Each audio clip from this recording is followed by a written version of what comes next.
బిడ్డ మీద మమకారంతో తప్పులను సరిదిద్దలేకపోయాను. కనీసం ప్రయత్నం కూడా చేయలేదు.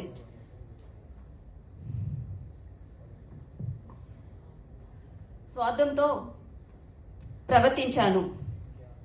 బిడ్డను ప్రేమిస్తున్నాననుకున్నానే కానీ ఇలా నేరస్తుడిగా చూస్తాననుకోలేదు. అమ్మలారా, అయ్యలారా, బిడ్డలను మమకారంతోనే కాదు క్రమశిక్షణలతో పెంచండి.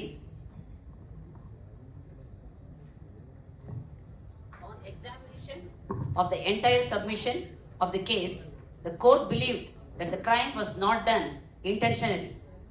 It occurred accidentally. Accused admitted.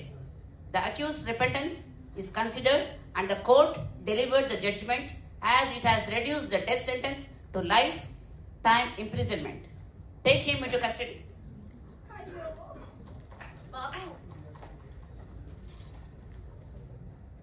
తల్లిని మొదటి గురువు అంటారు. ఒక తల్లి బిడ్డను ప్రేమించడం మాత్రమే కాదు, ఆ బిడ్డ చేసే తప్పులను కూడా సరిదిద్దాలి. అవసరమైతే శిక్షించైనా సరైన దారిలో సంస్కారం నేర్పించాలి.